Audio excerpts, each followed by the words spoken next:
شما سوره بعد هم زنده باشید یا سوره بار مدار عزیز زنده باشید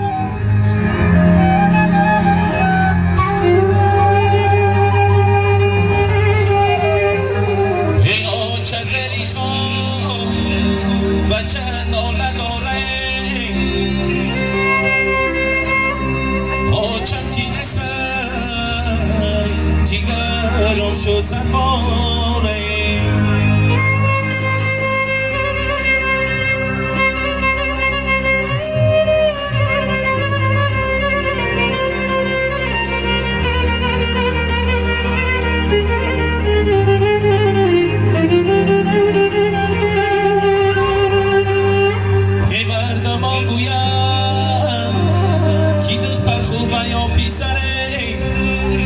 فرزند غمم یک برای آچه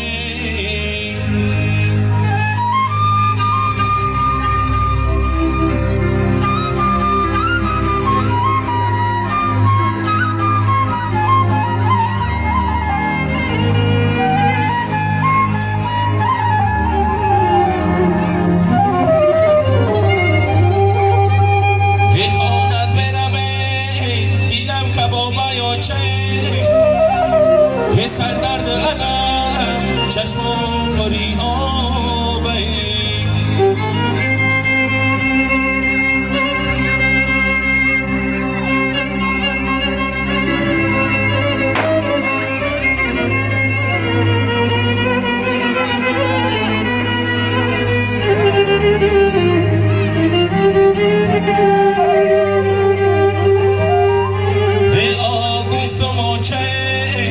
سرک تبردار از زمین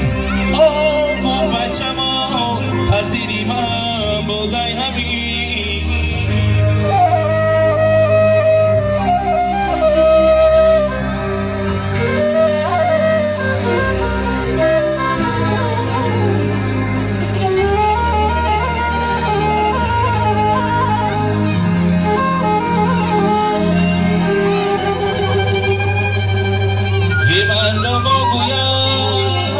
کی دختر خوبه یا پیسره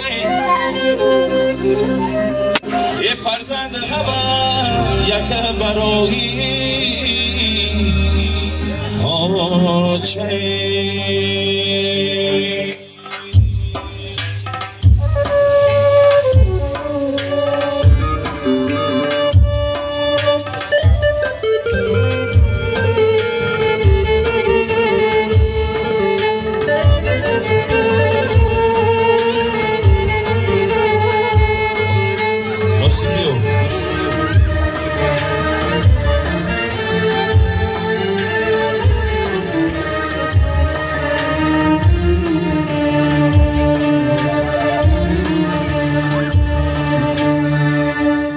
چزری خواب بچه